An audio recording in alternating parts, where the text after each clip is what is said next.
I'm Evelyn. And I'm Robert. And we're talking about it. So, last chapter, a lot happened. Yes, it did. It was definitely a lot. Right, and just a real recap. I'm going to read the first paragraph of this chapter, which is Lothlórien. Mm-hmm. Alas, I fear we cannot stay here any longer, said Aragorn, looking towards the mountains, and held up his sword. Farewell, Gandalf, he said. Did I not say to you, if you pass the doors of Moria, beware? Alas, that I spoke truth. What hope have we without you? Yeah. So basically, if you didn't get that or read the last chapter or listen to our last episode, basically, they make it to the mines of Moria.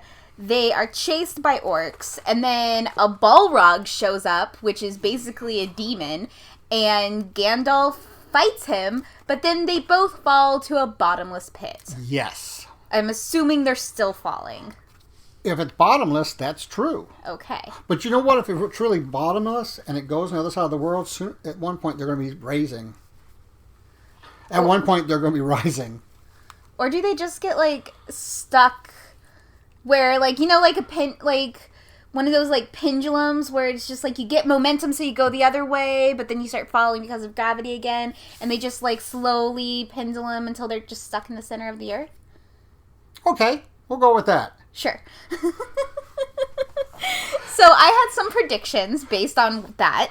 Okay. Not the bottomless pit stuff, but I think I came up with a good theory for bottomless pits now.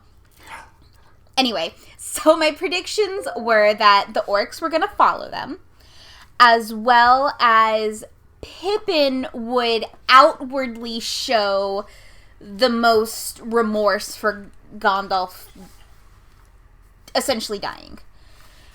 And as you can see from the first paragraph, I was wrong about Pippin. Aragorn is definitely the most distressed right now. He is the most distressed because he actually has an idea of what they're facing. Ah. The two hobbits, Pippin and Merry, are still along for the ride. Well, my reasoning was that because Pippin and Gandalf are constantly, like, bickering, and Pippin is constantly, like, trying to get Gandalf's goat, that he would feel like, oh no, I miss him so greatly. Like, obviously they all miss him, but he would be the one to vocalize it the most because of the teasing aspect he had with him. Okay. That was my reasoning. All right. Well, your reasoning was flawed. Okay. Anyway, so we'll see about my other prediction in a moment. All right. As we said before, Aragorn starts off the chapter being very upset, both at the situation with Gandalf dying, but also almost at Gandalf, because he's like, dude, I told you so. Well, and it's interesting, too, because he becomes very guy about it. Okay. Suck it up. We have to go on. Yes. No more weeping. Yeah. Let's hit the road, folks. I really like the quote that he says, we must do without hope. And it's like, dang, okay. Yeah, and that bothers me. Because if you're truly without hope, they would just sit down and die. Yeah. They have to have a little bit of hope. But they don't necessarily have that inspiration or that symbol anymore. True. And there's also a part of me that thinks that Aragorn just gets a little too dramatic at times. He's a little extra? He's a little extra. Okay. This feels like a part where it's like, it's totally reasonable to be extra, though. Like, a lot just kind of happened. Like we kind of mentioned in the last episode, the equivalent of a mage's sage, like we just talked about in the last chapter, the equivalent of a wizard's staff in D&D just snapped in front of all of them with all of these crazy enemies. And the most powerful dude they know just in their minds died. Right. So I would be extra in this situation. Well, and I think one reason why Aragorn is really distraught is because he knows Gandalf. He knows what he really is. He knows he's been around literally forever. He apparently wields the power of the sun. Correctamundo. So, that's something we learned in the last episode, too. The party continues along, and they get to this body of water. Yes, they get to this body of water. And they're trying to figure out what to do next. And then Gimli does the funniest thing that I think I've read in this book so far. He just shakes his fist like an angry old man at the mountain. Like, curse you, mountain. Like he just straight up like shakes his fist in anger at the mountain. And it's just, I just visualize that and giggle. Like, I almost visualize the Simpsons grandpa, like, dressed as a dwarf and just old man yells at clouds. Like, that's what I imagine. Well, but Gimli he wants to see Durinstone. Yes, they find out where they are and they realize that they are near the Durinstone. Which brings me to my question, what's the Durinstone? Well, Durin was the first king. Yes, I know that. And so the stone is where he made his declaration. Ah, where he's just like, I'm the king now. No, not necessarily, but yeah. Okay, cool. It's erected in memory of that first king. Okay. And actually, I shouldn't even say in memory of, because it was erected before he died, so to commemorate the moment. Oh, to commemorate the moment. That makes more sense. And so Gimli brings Frodo down to take a look at it. And, right. And of course, Sam tags along. Yes. Even though he wasn't really invited. But yeah, they go to the water, and the water supposedly has some, like, prophetic effect. That they look at the water. And it's kind of said what they see, but also it's not mentioned what they individually see. Right, because afterwards, Sam was very deep in thought. Yes. And we kind of get the feeling that he's gotten some predictions, some this might happen type of thing, maybe even a little bit of information that nobody else has. Right. And may not know whether to trust that information. Mm-hmm. You know, being a simple hobbit, all right, do I trust this? Yeah. Because what's described is seeing the mountains behind them and then some gold at the bottom of the river, but no shadow can be seen. They don't cast a shadow on the water. Right, and Gimli looks a little verklempt too. Okay. You know, Aragorn, however, is very concerned that they're stopping, and he's like, okay guys, make it quick, let's go. And they eventually move on very quickly afterwards without a lot of time to process the information. Right, and so Aragorn wants them to hurry it up, hurry up. And he reminds them the orcs will not maybe come out until dusk. Right. That maybe is kind of like, they may be on their way now. Yeah, exactly. So they're moving through, and Legolas realizes it's the woods of Lothlórien, which he's like, oh, too bad it's wintertime. I heard this place was beautiful in the spring. Well, yeah, Legolas realizes they're in Lothlórien, and he says, it's the fairest dwelling of my people. It's a magical place. So it's like Tahiti. It's a magical place. Shout out to Agents of S.H.I.E.L.D. fans. All right.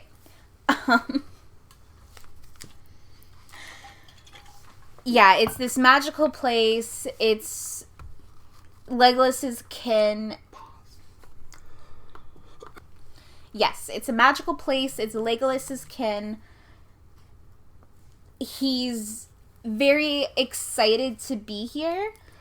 And he's never been here before. Right. We find that out later, for sure. Mm-hmm. But we get a feeling he's never been here before. Right. And then all of a sudden, Aragorn remembers that Frodo got stabbed. Yeah, he remembers Sam and Frodo because they start lagging behind, and he's like, "Oh no, we really need to take a look at your wounds, guys." And I think it's funny. So Aragorn, Boromir pick him up. They just pick him up like toddlers and Just carry pick him up like toddlers and carry him. I mean, no dignity at all. No. It makes it sound like they're just like put him under the arm like a knapsack. Yeah. I mean, no pony back ride, no shoulder ride, just grab them and go. I imagine it very much like me grabbing the cat to quickly like throw him in the room. You throw the cat in the room? I mean, he lands on all fours. So, as they are checking the wounds, they check Sam first, and Aragorn is very relieved that it's not an infected or poisoned wound. Right. And then with Frodo, he sees the mithril coat that he's wearing, or mithril shirt, and he gets a little laugh about it. Yeah, he just gets a good chuckle out of it, out of the surprise. Out of the surprise, and calls it hobbit skin. Yes. Because apparently he knows that Bilbo wore it. Yeah. Well, they all knew about Bilbo having it, so it was very obvious where he got it from. Right. And Merry and Pippin even get a good chuckle, and it's like, oh, that's what you guys were sneaking off and doing.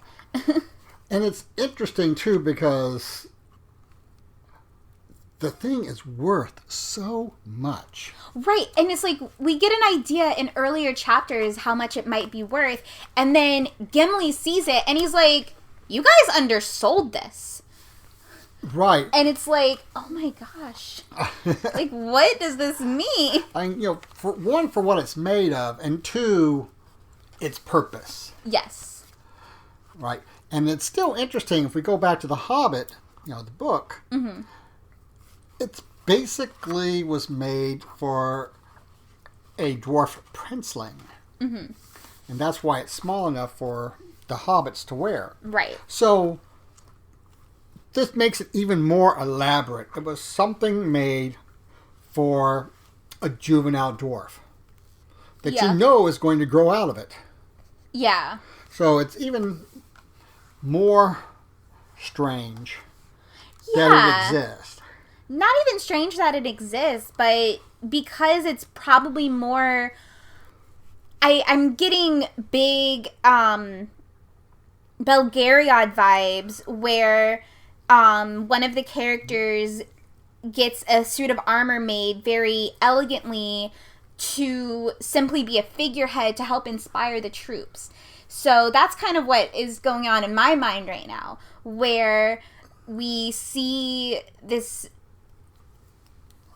fiction, this probable character who was this juvenile princeling, who it was probably just a status symbol for them, for the prince to wear, kind of like Joffrey being useless in the Battle of King's Landing and just kind of being all in his mighty armor, but he's technically just a boy, a teenager, and he's gonna grow out of it, but he is the king. Right. So right. It's just, all of that's just kind of going on in my head right now, imagining it's just like, oh, this is probably just, I'm rambling, but whatever. And let's return from the rabbit hole. Okay. I'm sorry, guys. Well, That was a also, rabbit hole. one of the things I also find interesting is that one of the things I find interesting is that Aragorn happens to still have some leaves of the plant that he helped heal Frodo. Right. From Weathertop. And so he tells him to put it in hot water and bathe the wound on Sam, and then Aragorn says he will bind it. Mm-hmm. But that's such a ranger thing to do, to be prepared. Right. But we find out much later, a lot more about this plant. Okay. So it's just interesting that he was able to find enough and pick enough, and it stayed fresh. So, but well, it didn't necessarily stay fresh. It was a little bit worn and dried out. Well, but it's when I say, but it's still like working. Yeah, that's what I mean. It's still worth it still has its potential power. Okay. In it. So, Lothlórien. Yeah. Lothlórien has two meanings. The one that I like the best is the dream flower. Okay. They both refer to a flower, but I like the idea of the dream flower, and because Lothlórien is it's a golden wood. Okay. Yeah, they mentioned like golden leaves and such. Right. And there's also a secret power within the woods that holds evil from the land. Okay. Is what we're told. The trees, they're a special tree. They're the golden tree. The original trees came from Numenor. They were given to Galadriel, and they were only able to grow in a strange land under her power. So there's a lot of connections here. Okay. You get an idea of how important Galadriel is. Oh, wow. I had no idea. Out of this idea. Okay.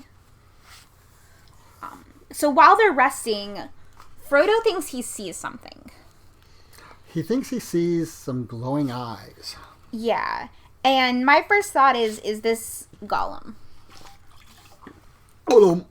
Yeah. That's what I wonder, if that's who it is. Right. And then... Because we know he's escaped, and we know he's obsessed with the ring. And I had a feeling he would show up at some point. I just didn't think it would be this soon. Right. And then what's really interesting here is that Boromir does not want to enter the woods. Yes. Because everything he's heard about the woods as a human is this place you just don't come out of it. Right. He sees it as nothing but evil because of the stories of his people. Right. And I kind of like something he does say, though. He's just like, every single path you guys have decided to take us, nothing but bad stuff has happened. So why should we keep following what you want to do? And they're all like, it could be worse. Well, and also, shut the heck up. Yeah. Do you have a better plan? No? Then shut up. Right. I mean, I kind of understand his concern, but they're in a bind. They can't not do anything else at this point. Right. And Boromir says, and those that have come back from it have come back unscathed. Mm-hmm. And Aragorn changes that. Says not unscathed. Not unscathed. It's not unscathed. It was a double negative. I noticed it. Not unscathed, but unchanged. Mm-hmm. They come back not unchanged. Yes. So Boromir still feels that it's perilous to go. And Aragorn says, only evil need fear it. And I wonder if that's a bit of a foreshadowing. Boromir's afraid of it. Aragorn says, only evil is afraid of it. So we'll have to see what happens. Oh. Man, you made me think. Now, Legolas goes into this, let's go. Yes, Legolas is like ready. He's so excited. Right.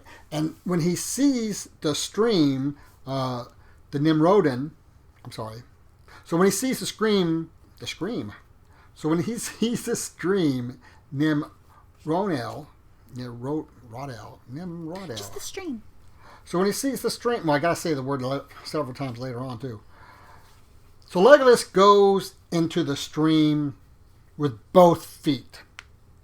He says that this stream has the power to make you feel fine, to take the weariness away. And Frodo actually feels his weariness wash away from him when he walks into it, and of course his bare feet. Yes. And so that's a sign that not everything here is bad. Right. And then there's a song break. You read my notes. That's literally what I wrote. Song break. Well, and I wrote, and guess what? It's time for a song. And this time, it's from Legolas. Yes. This is the first time we've really seen Legolas this... vocal. And giddy. He's almost giddy. Yeah. It really shows how young he is. 4 and elf. 4 and elf. Right. And what's really interesting, though, is that there is a recording of Tolkien singing this song. We'll see if we can find it. We'll see if we can find it. If not, I apologize. But in that song, it talks about the elven ships in Greyhaven and going west. And nobody has come back from the west. Yeah. Now, the west is supposed to be synonymous with the other side of the world, the unworldly, maybe even heaven. Yeah. Because this is actually, by legend, where the first high elves came from. Right. So that's an interesting part of his song as well. But I also like the fact that he's like, this song is much, much longer, but I don't remember it. And I don't know if that was to spare us from reading it, or... If Tolkien just gave up. Or if he has a really long version. Or if we might hear something later on. Yeah, I can't imagine Tolkien leaving anything unfinished. Well, actually, speaking of, he never finished his index. He was trying to index everything. All the characters, all the names, and so forth like that. And when he died, it was unfinished. And there was so... Okay, that's a good excuse to not finish it. Right. But he was trying. He was trying. But it's still unfinished because there were no notes for Christopher to finish some parts. So it's still unfinished. There are things that are not there. Interesting. Which means there is so much to put in there. Yeah. I mean, can you imagine? I mean, if he had a database today, he probably could have got it all in. But remember, he hand-wrote everything. Yeah, that's true. He hand-wrote everything. Man, imagine him with a computer. How much he could have written. Right. Or would he have been one of the guys trying to talk into the mouse? You can talk into a mouse? No, you can't. Oh, okay. That's a Star I didn't Trek. get the joke. That's a Star Trek reference. Okay. All right. Oh, it is Star Trek Day. So, Pippin does get a little wise mouth about climbing the trees. Which, interesting enough, even though Gimli wasn't saying it as a suggestion, Aragorn gives him the credit. Good idea. We should all climb the trees and sleep in them. And Pippin's like, whoa, whoa, whoa. The tops of trees are meant for birds. Yeah. And that's kind of a throwback to when the original group from The Hobbit got chased up the trees by the wargs. Yeah. The rogs, the rigs, the whatever. woofs. The things with the pointy teeth. This is a throwback to when the original group from The Hobbit get chased up in the trees. And then when the orcs get there and start setting the bottom of the trees on fire, they have a little song where they call them little birdies. Yes. So I think it's an interesting throwback to that. It is, for sure. But then, as they're looking up the tree and trying to figure out what's going on, and Legolas is already a few feet off the ground, there's a voice from the trees. You hear Daro, which is stop or halt. Mm-hmm. And after some conversation here, a rope ladder is thrown down where Legolas and Frodo can climb up.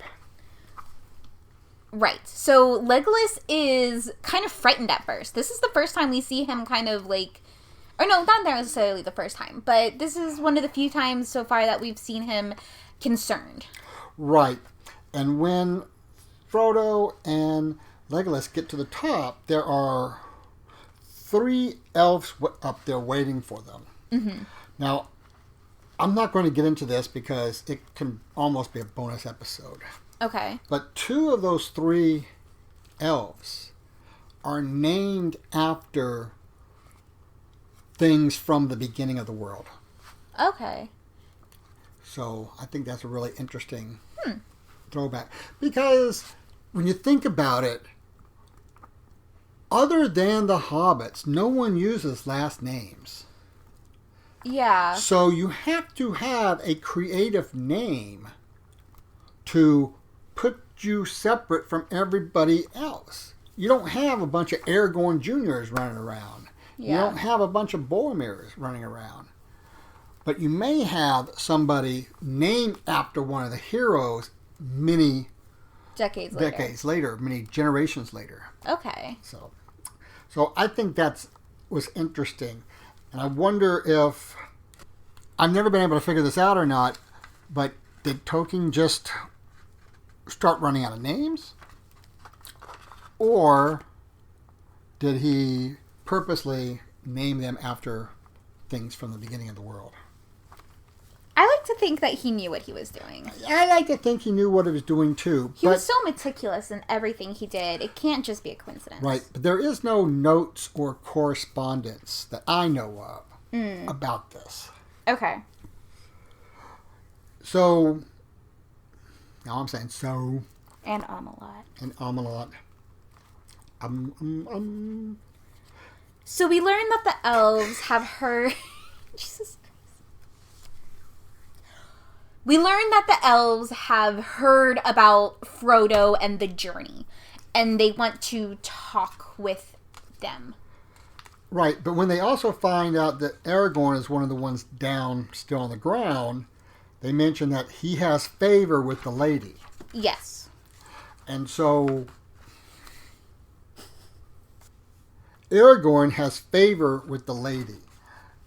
Therefore, they're interested in who else is down on the floor of the forest. Right.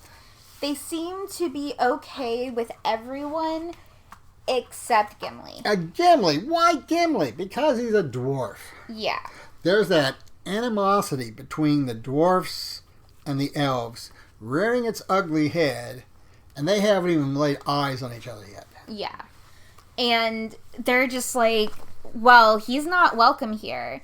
The best we can do is he has to be blindfolded while he's here. And he huffs and puffs about that, but it's not time for them to make their journey yet. Right. And so we almost forget about it because of everything else that goes on. Mm-hmm. Only the hobbits were allowed to stay in the same tree as the elves because they were the only ones they trusted. Yes. And guess what?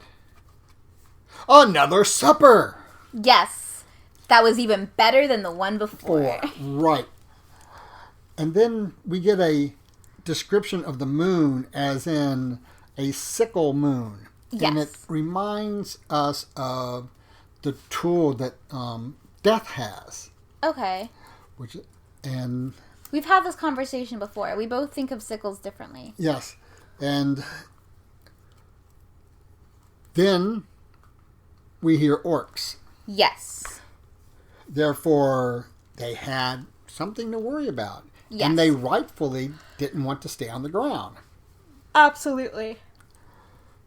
And as the orcs, they kind of just pass in the night. Frodo is obviously very concerned, so he pulls out Sting, and Sting glows, and then it fades.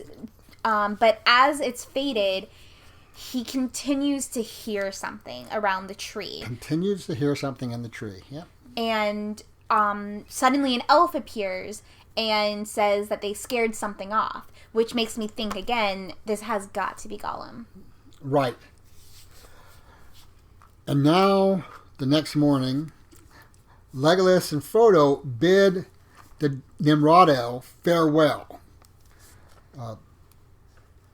There's almost a fear about leaving it. Yeah. Behind. But as they're leaving, they're like, all right, Gimli, time to get blindfolded. And he's like, no! He is pissed. And so he's huffing and puffing, and they talk about the stubbornness of dwarves. And Aragorn comes to a good compromise. He's like, all right, everyone will get blindfolded. The entire party. Yes, even Legolas. And then Legolas gets pissed off. Right. But before this, how are we going to cross this? The elves put up a rope, and the elf dances across it. Mm-hmm. And it's like, everyone else is like, yeah, right. Yeah. So they put up 2 more ropes. Right. So they can balance on to get there. And then Sam says something such as, well, you live and learn. Yes. And he quotes his Uncle Andy. Now, the reason I think this is hilarious, everybody else has these meaningful words for names, or they're known as so-and-so, the so-and-so. Mm-hmm. But nope, Uncle Andy. Very Hobbit. Very Hobbit. Very, very Hobbit. And he says it like everybody would know who he's talking about. Well, he says he was a gaffer. Not Andy. Oh. He says Uncle Andy. Oh, okay. Anyway, so they cross the stream, and I did write that down.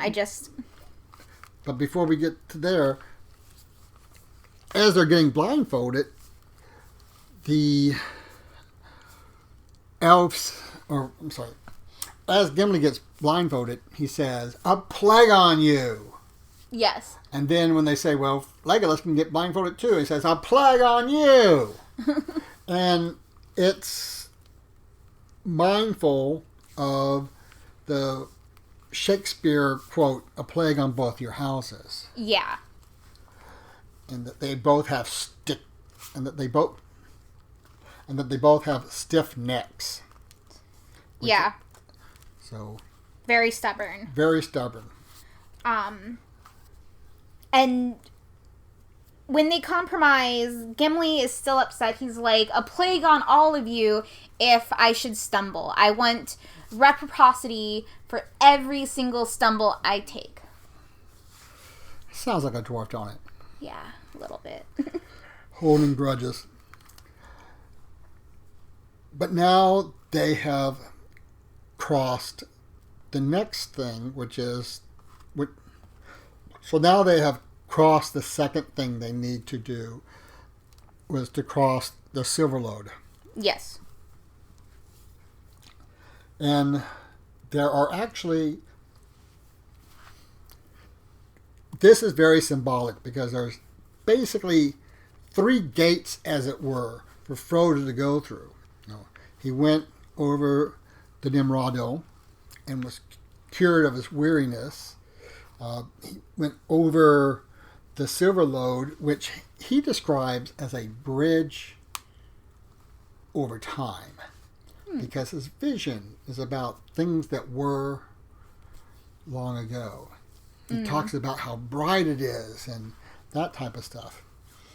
And then there's one more thing for him to do, and that is to go through the Kara Gladahan, where all will walk free. And this is a very interesting place of clean light. Everything just seems more vibrant here. Yeah, so they walk for a long time, and eventually the elves get word that the lady has spoken for the entire party, including the dwarf. Yes. So they're allowed to take the blindfolds off. Right. And when they do, oh my gosh. Yes. It's incredible. This place is just absolutely gorgeous. And these flowers that are there, the Eleanor and the Nephrodin, they actually seem like they have a light within themselves. Yeah.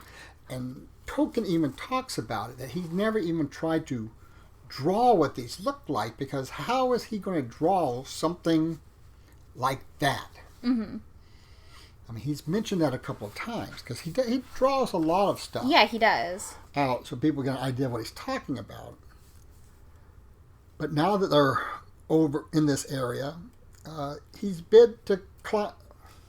Now that they're here, Frodo is bid to climb one of the trees to look out beyond everything. Right. And when he gets up there, they tell him, "Wait, look this way first." Mm-hmm. And he just sees this beautiful land for as far as the eye can see. And then as he begins to turn, he sees the darkness. Mm-hmm. And he's told that in this darkness of the Mirkwood, even the trees fight with each other. Mm-hmm. I like the way that's described, whether they're actually taking limbs and beating each other up or not, but they're fighting each other for prominence. Yeah. In the area.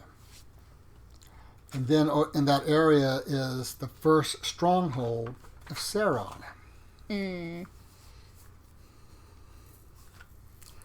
And another vision that is seen is Aragorn with Eleanor in hand, Yes. light in his eyes, and the grim years removed from his face. He's described as wearing bright clothing and a cloak of elven gray and a bright gem on his brow. Yeah. And this is actually kind of a foretelling, but it was also looking back. Mm. In the past, Galadriel gave stuff like that to him. Mm. And so he has stood there in that place, dressed that way, and in this clean light. Mm. So it's a foreshadowing, but also something that's always been. I gotta say, one of my favorite quotes from this chapter is probably when they're all kind of seeing it for the first time. Sam says that it feels like he's in a song. Right. That's I love that interesting. line. Yeah. It's a great way to, I guess, describe what he's feeling.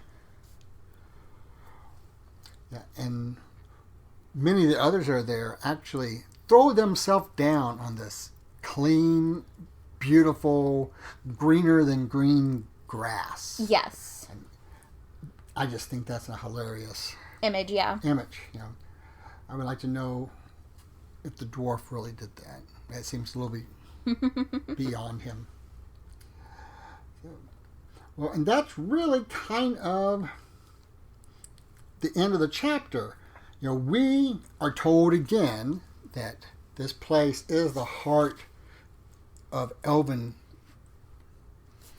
and Aragorn wants to make sure Frodo sees it, so he grabs Frodo by the hand, and they, walk out to see this wonderful place. Yeah. And there we have the end. Do you have anything else to add? No, I thought it was a pretty straightforward chapter. I really wonder, is that Gollum? Is there something else? What are we going to see? Right. That's just kind of the questions that I'm left with. Right. So our next chapter is the Mirror of Galadriel. All right. Prediction time. We're going to have a mirror, and Galadriel's going to have it. That doesn't count. We're going to really meet Galadriel for the first time and really understand what she's about. I'm going to predict that Gollum does not show up in this chapter, but I am going to make a prediction for the future saying that he will show up when they leave. When they leave the Elven Kingdom. You know, that's kind of cheating. That's like, I predict a blue dragon doesn't show No, up. I mean within, like, a chapter or two of them leaving. All right, well, you still... I mean, like, pretty much almost immediately. Okay, we still need predictions for the chapter then. I know. Okay, I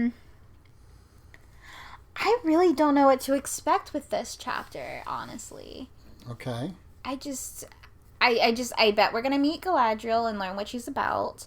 I'm gonna guess that Frodo has some sort of prophecy thing with the mirror, where he'll see into the future or the past or something. Okay. Since that seems to be a theme in this place. And I'm gonna predict that Gimli's going to insult an elf. By accident or on purpose, I'm not sure. I am going to predict that next time we record, you'll say over 50 ums. And 25 so's. At least. At least I'm getting better about saying like. Like? Like. Like and like that and yeah. So like yeah. So like, I've been Robert. And like, I've been Evelyn. And you've been listening to Talking About It. Thank you so much for listening. I have been Robert. And I have been Evelyn. Podcasters are Robert and Evelyn Lewis. Edited by Evelyn Lewis. Produced by Robert Lewis, Evelyn Lewis, Regina, and Comic Canary. Music provided by Ben Sound. Link in the description. Support us on Patreon at Talking About It Podcast. Follow us on Facebook and Instagram at Tolkien About It. And Twitter at TokenPod. Thank you all again for listening, and we'll see you in 2 weeks.